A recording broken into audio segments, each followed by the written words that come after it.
O projeto Vozes Negras na Cultura Francana, um olhar sobre a participação dos negros nos espaços e políticas públicas culturais, foi realizado ao longo do ano de 2024 e apresenta aqui trechos das entrevistas que foram realizadas com pessoas muito queridas e importantes de Franca e que têm protagonismo em espaços educativos, políticos, contribuindo para o desenvolvimento e a diversidade cultural local e demonstrando que a comunidade negra possui grande valor e está cotidianamente presente na vida de toda a população. O nosso primeiro entrevistado foi o professor Carlos de Assunção, poeta da literatura afro-brasileira, que falou sobre as várias homenagens que já recebeu,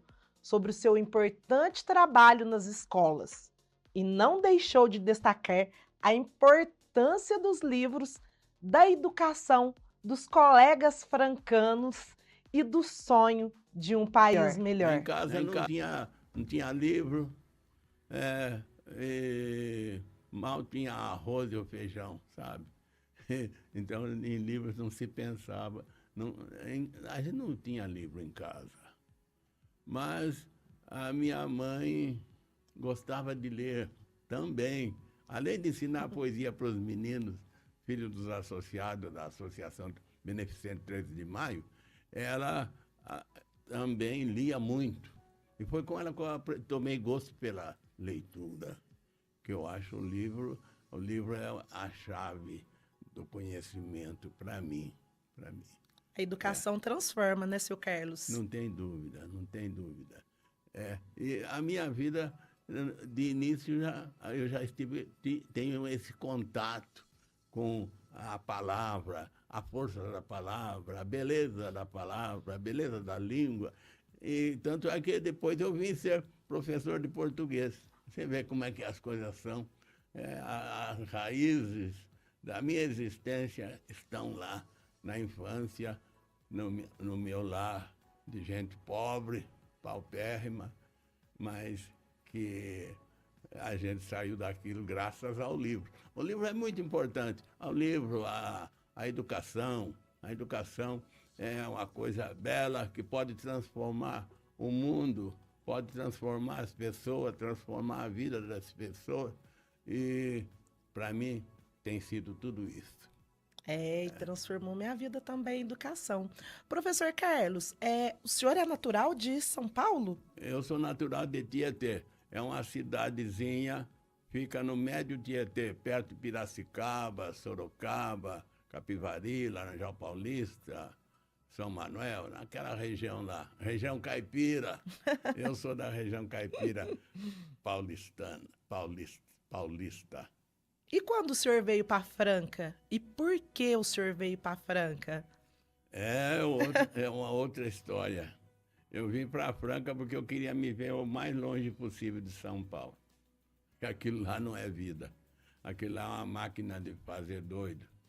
E no concurso, eu era professor primário em São Paulo.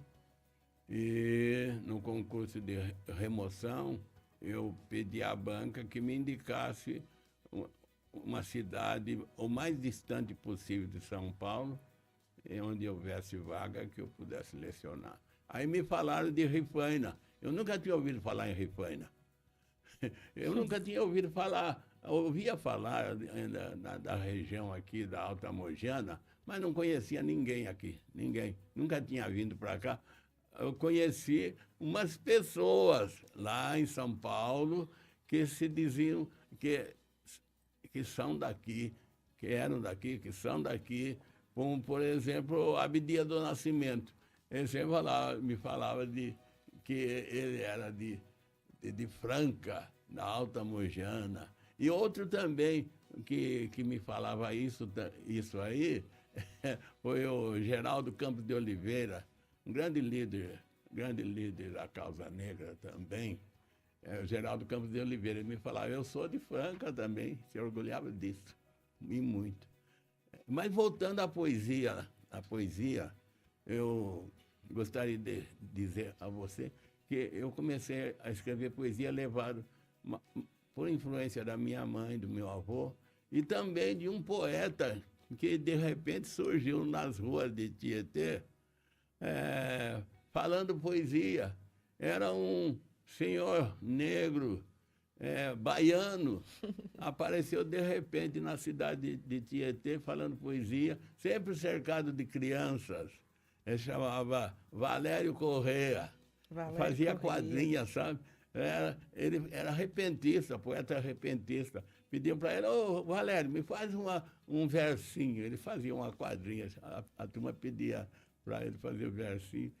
Tem uma quadrinha dele que fala assim: me chamo Valério Corrêa, sobrenome de Garcia. Na boca de quem não presta, Valério não tem valia. É uma poesia provocante, né? É provocante. Já indicava que ele era um poeta social. É interessante que depois eu vim a escrever poesia social. Eu acho que por influência desse poeta negro, poeta que veio lá do tempo da escravidão e que era analfabeto e que tinha o dom da poesia, o dom da palavra, que é coisa muito bonita. O senhor pode remover montanhas. O senhor falou que o Abdias tinha muito orgulho de falar que era da Alta Mogiana, que era de Franca. Sim. O senhor foi amigo dele? Teve várias experiências com ele? Sim, tive muita experiência. Eu conheci o Abdias em São Paulo. Uma ocasião ele promoveu um encontro de negros na PUC, e eu participei desse encontro, sabe? O Abdias era maravilhoso, sempre lutou pela causa do negro, que se encontra na marginalidade aqui neste país, que nós negros, ajudamos a construir. O Abdias era e é uma pessoa que nos serve de bandeira, de inspiração por um Brasil melhor. E que vai acontecer, o Brasil melhor será aquele que não tenha racismo, essa desigualdade social, essa marginalidade.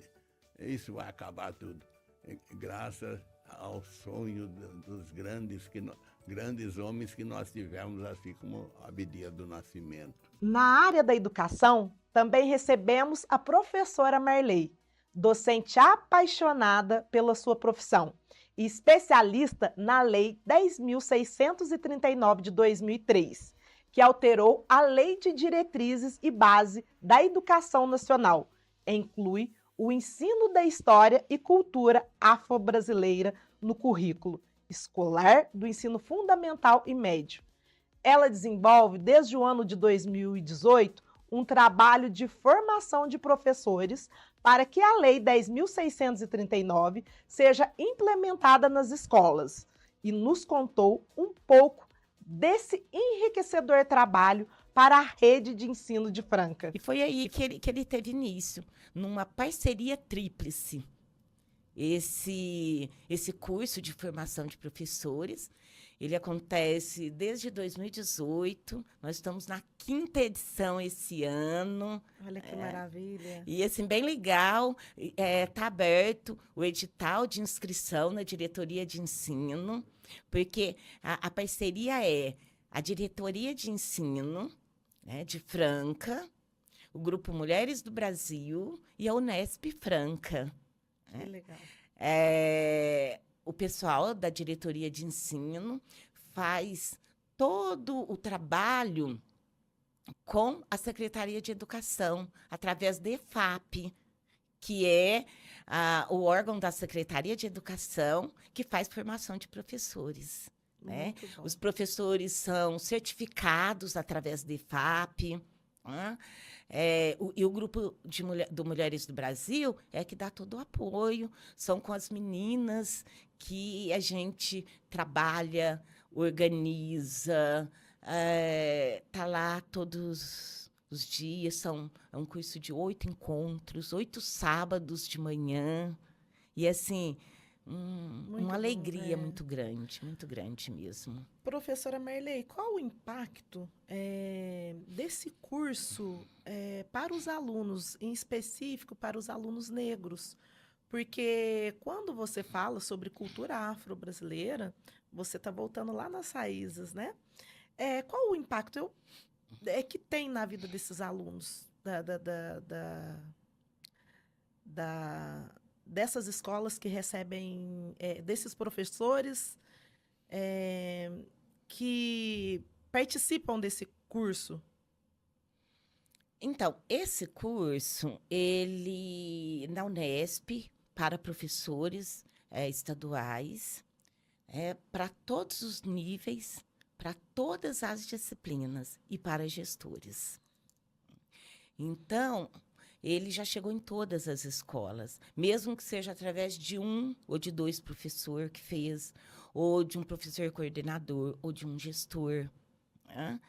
Porque são 50 vagas. 50 vagas. 50 vagas. Então, nós estamos na 5ª edição, já passou pelo menos uns 250, né, cursistas. E esse curso, ele tem assim, algo assim, que é muito específico e muito especial, que eu penso que aí está assim, o grande sucesso desse curso. Então, o pessoal, os educadores do Estado, né, Estado de São Paulo, e também tem 10 vagas para a comunidade. Para a comunidade. E dentro da comunidade, eles são selecionados através do CONDECOM. E através que é o Conselho, né, da Comunidade Negra de Franca, e através do Mulheres do Brasil. E também 10 vagas para os estudantes da Unesp. Durante um determinado tempo, foram estudantes do curso de História. Agora, a gente seleciona através do NUP, que é o Núcleo Negro de Extensão da Unesp. Então, assim, entra para o curso de formação estudantes de todos os cursos, não só da história, do direito, do serviço social, sim, do RI. Mas, por exemplo, todos os professores ou da Secretaria de Educação que participam desse curso depois implementam nas suas escolas. Sim. E sim. Qual o diferencial das escolas que recebem ou que fazem alguma ação a partir desse curso? Então, eu penso que aí é o mais lindo, é o mais significativo e o que realmente nos enche de alegria. É ver a implementação nas escolas. O que acontece? A primeira devolutiva do curso que nós observamos o impacto nessas escolas. Como trabalho de conclusão do curso, aqueles que participam, eles elaboram, a partir das atividades que eles vão levando, porque são 2 meses de curso. Sim. Então, durante esse tempo, eles vão levando para as suas unidades escolares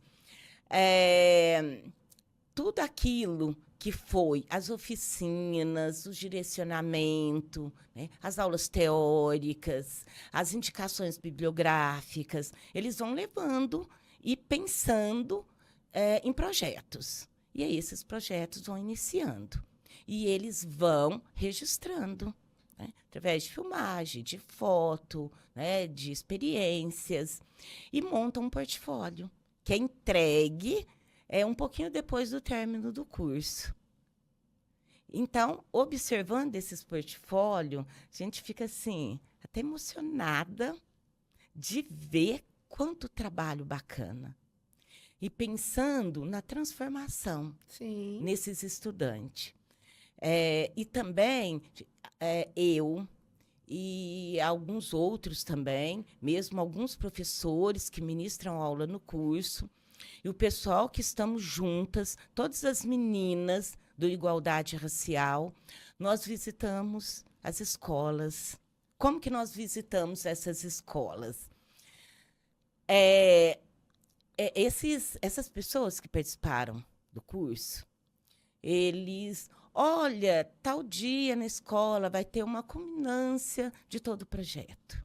E aí tem uma manhã, uma tarde, às vezes, alguns dias, com apresentações, sobre a com história da depoimentos, cultura com tudo que foi trabalhado no projeto. Cada escola trabalha de uma forma, né? Trabalha, por exemplo, um pouquinho do que você está fazendo, de pessoas negras que representam a cultura, que representam a educação. Outras escolas trabalham um pouco mais, trazendo a África. Então, cada escola monta o seu próprio projeto. E foi por meio da educação que um dos nossos entrevistados também conseguiu se projetar no universo cultural.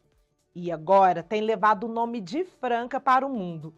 Estamos falando do artista plástico Eduardo Carvalho, que é natural da cidade de Passos, mas teve seu talento incentivado no Colégio Champagnat, quando cursava seu ensino médio no programa Educação de Jovens e Adultos, e foi vencedor do concurso de desenho que ilustra a capa do 10º livro de poemas e poesias. A partir daí, Eduardo ganhou o país e o mundo. Receber o prêmio da Funarte em 2019 foi uma grande conquista. Como você se sentiu ao ser reconhecido por uma instituição tão prestigiada?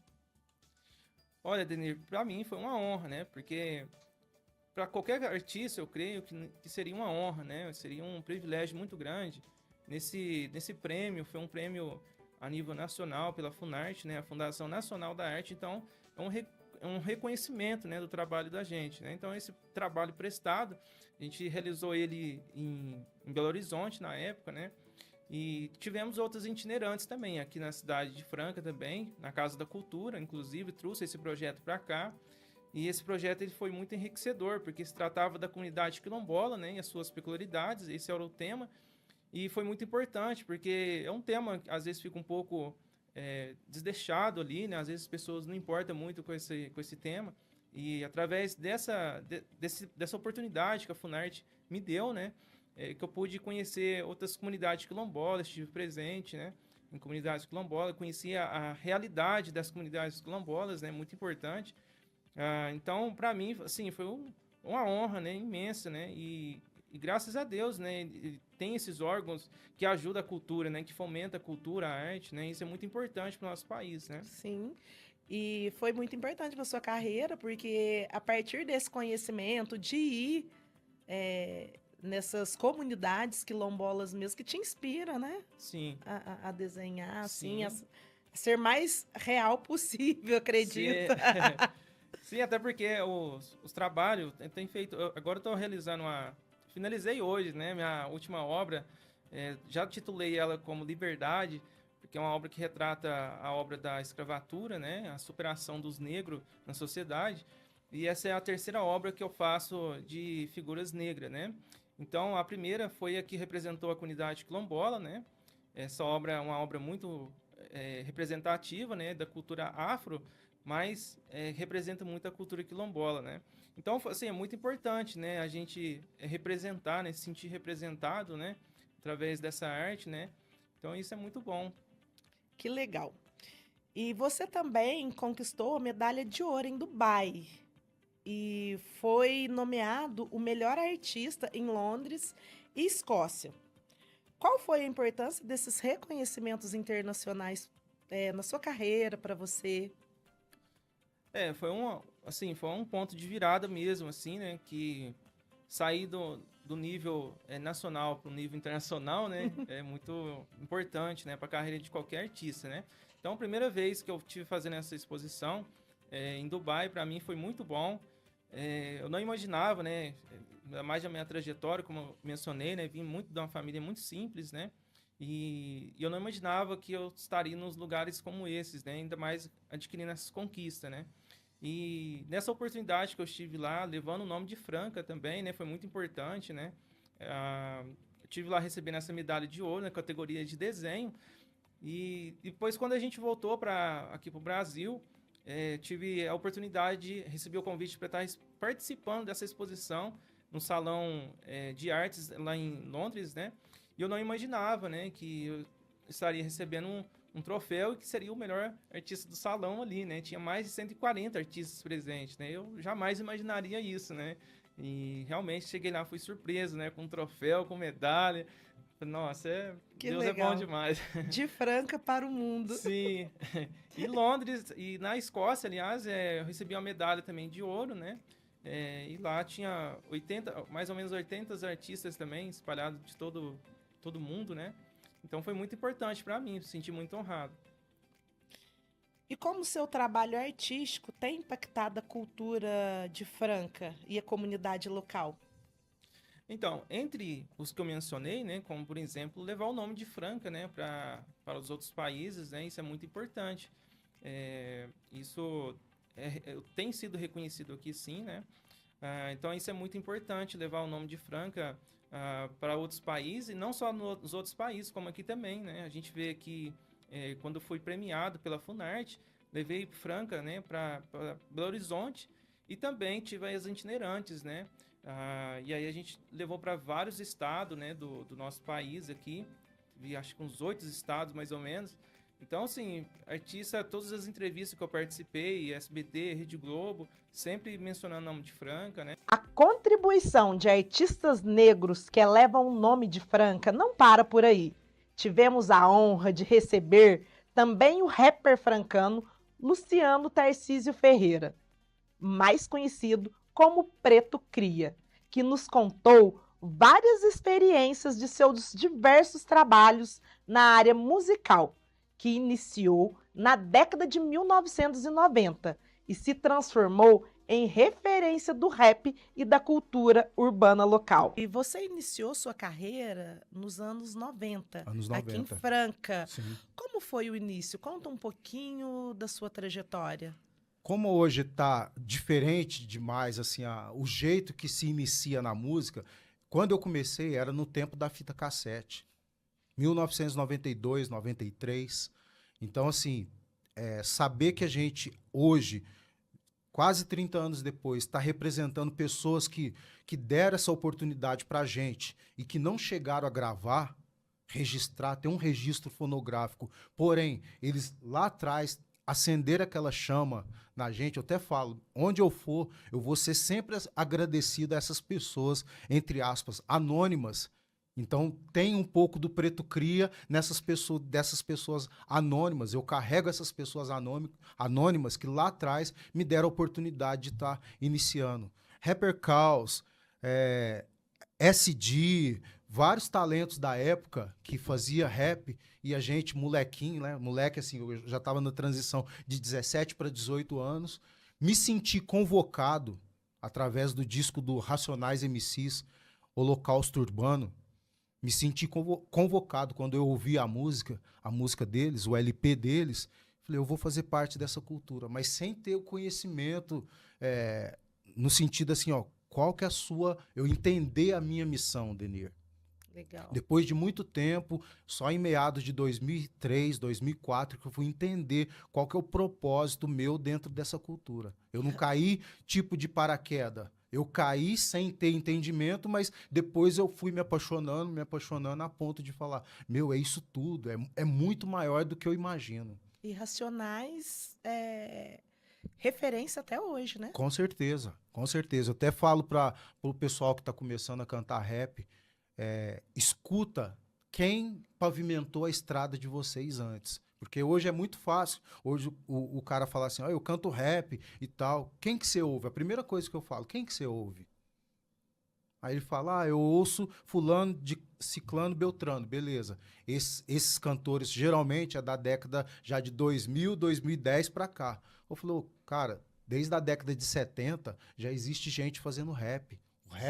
O movimento hip hop se iniciou em 73. Você já ouviu alguma música de 1973? Do pessoal que começou a samplear, pegar aqueles elementos musicais e colocar na sua música e cantar? Não. Então pesquisa. Pesquisa porque aquela estrada foi pavimentada por muita gente que já não está não tá entre nós, mas deixou seu legado, deixou seu fonograma gravado, deixou seu exemplo de vida, e essas pessoas até tem um símbolo dentro desse do CD, que a gente depois a gente vai falar um pouco sobre a cultura dos adinkras, que é uma cultura lá da África Ocidental, e que tem um símbolo chamado sankofa. Sankofa, que significa você olhar para trás, entender que teve gente que fez alguma coisa e se projetar para o futuro. Preto, e você foi um dos membros fundadores do grupo Visão Consciente. Visão Consciente. Pode nos contar um pouco sobre a formação do grupo e a importância dele para a cena do hip hop em Franca? Sim. Posso te mostrar o CD? Claro! Toma muito cuidado, que isso aqui, ó. Com todo respeito, mas toma muito cuidado. Isso aqui, ó, Denise, sério. Ó, olha que eu já pensei, ó. Se eu tiver num lugar, um cara chegar em mim pra me assaltar, eu falo, cara, aqui tá minha vida. Aqui tá minha vida. A gente vai ter que brigar, cara. Eu vou ter que reagir com você, porque aqui tá a preciosidade da minha vida, sua história minha musical história tá aqui. tudo aqui, sua trajetória, né? E assim, ó, esse CD é o CD original da época de 2001. 2001, que é esse CD, é o do grupo Visão Consciente, no qual eu fiz parte, que foi considerado o primeiro CD vendável dentro da história musical, do circuito rap da cidade de Franca. Então, assim, muita gente já tinha gravado, mas ficou em CD, não teve... A gente fez, na época, uma correria, bancou esse CD, bancou do próprio bolso. E, lógico, teve alguns apoios culturais Sim. na época, e a gente conseguiu lançar esse trabalho em 2001, que é Uma Força a Favor do Povo. Então, E qual que foi a faixa que mais se destacou desse primeiro álbum? Pode mostrar ali? Claro. Relíquia, hein? Do rap do interior paulista, Visão Consciente, é o grupo que a gente fez parte em 2001, de 1994 até 2008, que eu fiquei. E esse disco aí tem músicas de destaque como às vezes a gente esquece. Linguagem da Rua, que o pessoal gostou pra caramba na época. Gente de Muito Chão e Raça, que fala sobre as quebradas aqui da cidade de Franca. Mente Força Poderosa, que o público se identificou pra caramba na época. Sangue do Meu Sangue, que é uma música que o parceiro que eu cantava, ele cantou a história do irmão dele, que era envolvido com drogas. Uhum. E houve uma recuperação, então a música conta essa trajetória. Foi em homenagem. Isso. E Minha Avó Mãe Luz, que é uma homenagem à minha avó, que na época fazia 2 anos que eu tinha perdido ela, e foi ela que me criou dos 8 meses aos 22 anos de idade. E para a gente entender melhor sobre a cultura do hip hop de Franca, que tem forte contribuição da comunidade negra, não poderíamos deixar de conversar com Carlos Eduardo da Silva, carinhosamente chamado de Du do hip hop, que é b-boy, arte educador, participa há anos do Conselho Municipal de Participação e Desenvolvimento da Comunidade Negra de Franca e nos traz importantes questionamentos sobre os rumos da cultura francana. Du, você é multiplicador da cultura hip hop. Então, conta para nós quais são as vertentes que o hip hop atua. Ótimo. Primeiro, né, Carlos Eduardo, Du, né, pai, né, casado com Thaisa, pai de 2 crianças, Paulo e Pedro. Sempre gosto de iniciar o bate-papo assim. Sim. E na cultura hip hop, de fato, chego em 1993, né, já ali criança, uma pré-adolescência ali para ir para adolescente. E estou até os dias de hoje, mas de fato mesmo levando assim a sério, 1995, né? Cultura hip hop é uma cultura de quatro elementos, né? DJ, breaking, grafite, MC, né? Então é uma cultura, a galera no Brasil chama de movimento, né? Enfim, mas a gente como a gente estuda a raiz da cultura, né, que é no Bronx, ali em Nova York, né, enfim, então a gente mantém essas origens vivas, né, que são os 4 elementos. E aí, como a gente também faz parte da Universal Zulu Nation, a Universal Zulu Nation, em 1991, ela fala sobre o 5º elemento, que é o conhecimento, né, que são o conhecimento não somente desses 4 elementos, DJ, Break, Grafite, MC, mas também da comunidade, do povo, da vestimenta. Aí a gente tem boombox, tem beatbox, tem várias coisas underground da rua que se completa com a cultura hip hop. Primeiro de todas as formações, eu sou b-boy, como já digo assim, que foi a minha primeira B-boy formação. é o que dança, né? Sou hip hopper, isso, dançarino de break. E depois, através da cultura hip hop, eu chego até aos conselhos e, de fato, ao movimento negro. Através da cultura hip hop, eu consigo a entender, né, já dando gancho no que eu falei anteriormente, um pouco sobre as nossas lutas negras. Mas o importante e interessante é que a política também, ela me trouxe muito conhecimento, né, através dos zines, dos eventos, enfim.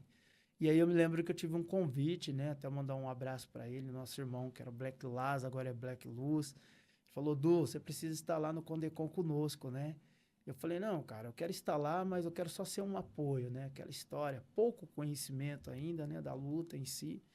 E nessas idas e vindas, esse apoio acaba se tornando conselheiro, que depois acaba se tornando presidente do conselho, né, da comunidade negra em Franca.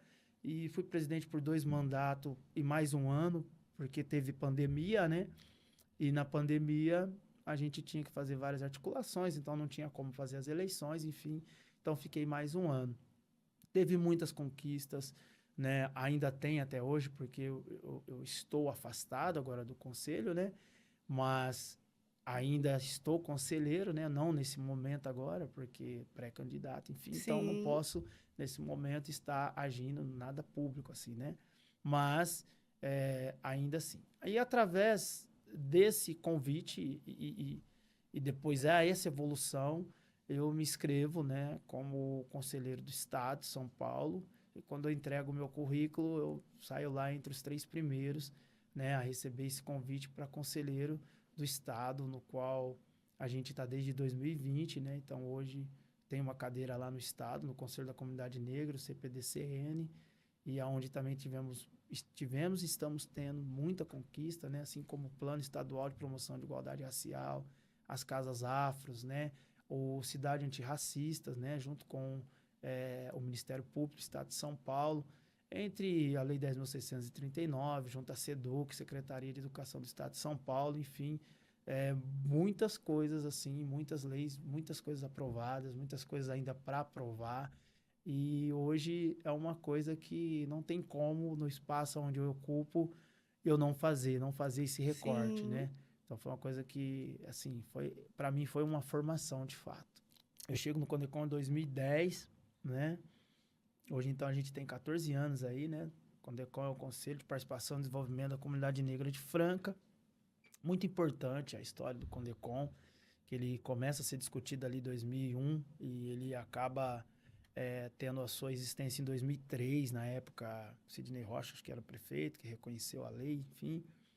Mas também a gente tinha vários vereadores aqui na cidade de Franca, né? Da comunidade negra, tínhamos vereadores negros aqui na época, mas a gente tinha, o importante para fazer esse conselho seguir adiante, a gente tinha um grupo muito bem organizado da comunidade negra, né? Tinha um grupo muito bem organizado, e esse grupo que se reunia, né? Inclusive seu Carlos, Mariana Coelho, Rutineia, né? Pessoas aí, Vanderlei Tristão, que na época também já estava ali disputando a cadeira na vereança em Franca, né? Então a gente tinha ainda o Clube do Luiz Gama, né? E acho que era tipo de uma frente negra francana, agora me fugiu um pouco o nome, mas acho que o seu Carlos, quando esteve aqui, acho que chegou a falar esse nome, aqui me fugiu o nome agora, mas a gente tinha o Luiz Gama, no qual as pessoas se reuniam, né? A gente tinha ali a COCAP, os espaços, onde a comunidade negra, porque eu acredito que os anos 90 é um ano marco para que a comunidade negra também entendesse as questões políticas e a participação A importância da participação política, né? direta na política, né? Porque a gente fala da Frente Negra Brasileira, que foi destruída lá atrás, que foi perseguida. Então, a gente tinha um sistema perseguidor, né? Então, nós, enquanto pessoas pretas, falávamos, pô, e se eu entrar na política, será que vai ser legal? Né? Recentemente, a gente voltou com esse mesmo monstro, né? Sim. Com a morte da Marielle. E se eu entrar na política, será que eu vou ser assassinado? Enfim, então, sempre nós, assim, pessoas pretas, Encontra barreiras, sempre encontra barreiras, sempre tem um ponto de interrogação, né? E que não precisa. É seguir fazendo e sempre estamos juntos, né? Dos nossos mesmos que acreditam, pessoas pretas, pessoas brancas, que estão juntos e que apoiam. E aí, em 2003, surge o Condecon, e muito legal, porque é um dos maiores concílios, assim, em número de cadeira, né? Sim. Acho que é 44 cadeiras, desde de suplente a titulares, né? E com voz, né? E esse conselho, ele trouxe de benefício as cotas raciais nas autarquias primeiro, né? E agora as cotas raciais recentemente também no serviço público, né? No funcionalismo público. E para além de outras leis, 20 de novembro, né? Enfim, né? Em Franca ser feriado, né? Projeto até na época Marcelo Valim, que era vereador, enfim, na época, mas com muita força do conselho e da comunidade negra. A gente pode falar aí também da Casa do Abdias do Nascimento, porque era para ser Casa Regina Duarte, né? E a gente entendia que isso não tem nada a ver conosco, né? Nada a ver com a história de Franca. Então, o movimento negro foi muito, assim... Atuante mesmo. Né? Para fazer valer a ocupação da Câmara, né? Enfim. Então, assim, teve muitas coisas legais. Eu vejo que uma imensa tristeza que a gente tem, né? Foi ter perdido a casa do negro, que era ali o Luiz Gama, né? Isso foi uma perca grande, mas que a gente levanta a cabeça e em breve, quem sabe, a gente traz aí uma casa afro para Franca. É importante dizer que eu sou do samba, né? A minha vida toda, não só da cultura hip hop, a gente fala que do hip hop ao samba, né? Toquei em grupo de samba, né? Arranho um cavaquinho, muito ruinzinho, mas arranho, né? Mas gosto muito de percussão, né? E sempre estou nas rodas, enfim, mesmo a roda de break, a roda de break eu considero como uma roda de samba, né, b-boy no qual eu sou, e o Carnaval de Franca. O Carnaval de Franca, ele é um movimento que é importante também dizer que, às vezes, alguns segmentos políticos desinformou muito a nossa população. Sim. A gente coloca hoje 200 mil, que é pouco no Carnaval de Franca.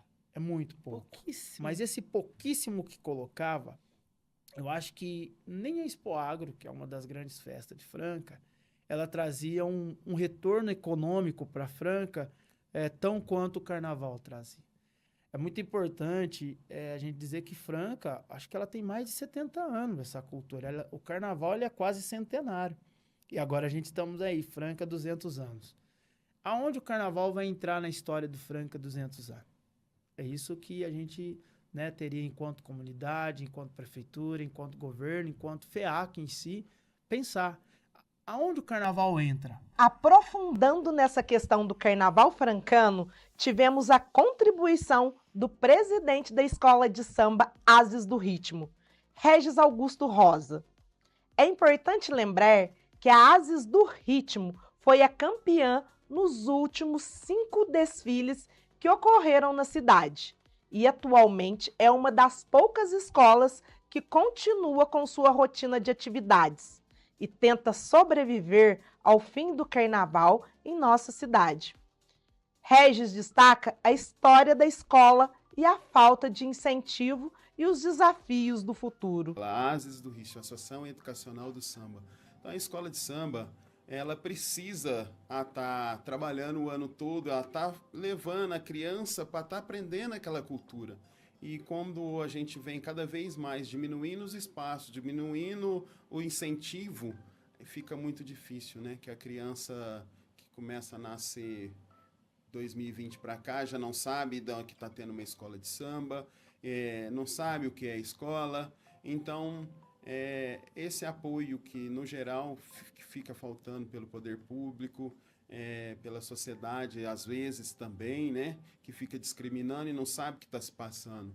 Então, é onde que torna-se muito difícil. E Ases do Ritmo é uma das escolas mais antigas de Franca, com quase 50 anos. Como era antigamente e como é hoje? Olha, sim, a ASES esse ano completa 50 anos, né? A ASES antigamente é um grupo de amigos que fundou e tocava escolas, tinha-se reuniões periódicas aos domingos, onde eu participava desde criança com meu pai. É uma escola que sempre teve muita união e uma escola assim que não teve desigualdade com ninguém, né? Sempre tratou todos muito bem e quando eu resolvi voltar com a escola em 2011, eu também procurei manter essa tradição, porque eu não poderia pisar na bola com o passado, você entendeu? Então, primeiro você respeita ao que foi feito, né? Respeita aos antigos, você pede licença para estar adquirindo aquela conduta e você tem que permanecer naquele caminho. Então, assim, eu fiz convites a filhos dos ex-diretores para estar comigo nessa caminhada. Mas, infelizmente, nem todos abraçaram a ideia. Mas a cobrança era muito grande. Veja bem o que você vai fazer com a ASES. E eu, desde o princípio, eu tenho certeza do trabalho. Se você faz um trabalho bem feito, você vai colher frutos, né, no futuro, né? E aí, graças a Deus, eu tive um apoio da minha família, dos meus pais, e que me deu muito apoio no início, né? E a família toda em si, a gente montou uma nova família da Ases do Ritmo, né? Que hoje a gente tem a bateria Puro Swing, que é o nosso coração, que não deixa a gente parar de falar de carnaval o ano todo. Então a gente realmente adquiriu uma família dentro da nossa bateria. E aí a gente dá a sequência de não deixar esse fio da meada apagar. O carnaval tem esse objetivo, né, de não discriminar ninguém, né, é inserir a sociedade dentro daquilo, da cultura, porque na hora que você escuta o barulho do tambor, o som do tambor, né, faz arrepiar. Então é isso, o carnaval é isso. Então, assim, quem não conhece, eu convido para estar me chamando, tem as redes sociais, procura por @Ases do Ritmo, vai me achar. Olha, eu gostaria de saber como que é. Então, porque antes de criticar, porque eu acho que o poder público, ele fica até vendo, eu falo que eu vou fazer carnaval, o pessoal fica criticando isso ou aquilo. Mas aqueles que estão criticando não conhecem, não sabem o que está se passando, né? Então, venha ver. Eu quero aproveitar esse momento que a gente está batendo um papo sobre a nossa cultura para vir ver, né? As portas estão abertas para entender um pouquinho o que acontece dentro do nosso barracão. E Regis, qual a expectativa para 2025 com relação ao carnaval?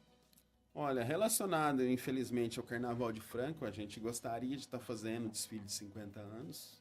Isso pra gente é com uma dor no coração, que infelizmente a gente já sabe que não vai conseguir fazer esse desfile de 50 anos. A gente sonhava com isso, né?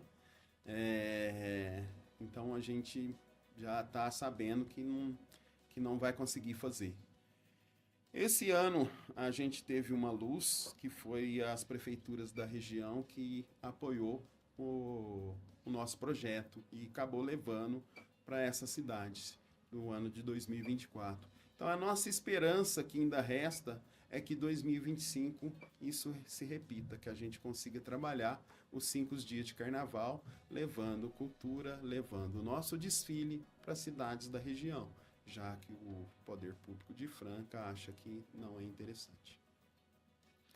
É difícil ouvir isso, você ser reconhecido fora, na região, e não ser reconhecido na sua cidade. É como diz o ditado, né, que santo de casa não faz milagre, é mais ou menos isso. Então, assim, é muito triste porque o poder público conhece a realidade de cada escola, né? Ele conhece, ele sabe, ele já viveu, ele já foi, né? Só que nesse último mandato, infelizmente, ele não compareceu em nenhuma das escolas. Então, é assim, é o que mais acontece na política, né? Antes de eleger, a gente vem querer o voto, a gente vem nos barracão, a gente vem ver o que tem, né? E depois a gente não recebe apoio nenhum. E para fechar essa reflexão sobre a importância de diversas pessoas negras ao longo da história de Franca, convidamos a megarrista e maquiadora Luciana Cunha, referência na cidade em cabelo e maquiagem para pessoas negras, que falou sobre o cabelo afro e o mega hair como uma importante ferramenta para a afirmação da cultura e da identidade negra. Luciana nos contou uma história comovente de como seu trabalho tem ajudado na autoestima de mulheres e contribuindo para o enfrentamento do racismo. E Lu, você pode compartilhar alguma história marcante de uma cliente cuja autoestima foi transformada pelo seu trabalho? Que eu acredito que foram muitas, mas fala uma aí para nós. Bom, eu vou pedir licença para ela contar. Ela sabe que eu sempre conto a história dela. Foi uma menina de 12 anos de idade. O primeiro contato foi da mãe dela. Me mandou foto do cabelo dela e o cabelo dela estava tendo umas quedas. Ele caía, ficava igual fica assim o pelo do braço. Ficava só uns fiozinhos em alguns pontos. E ela já tinha levado a menina em alguns lugares e ninguém quis colocar o cabelo nela. Aí eu falei assim, mas essa queda não é por química? Ela falou, não é por química, porque já faz 6 anos que não passa nada no cabelo dela.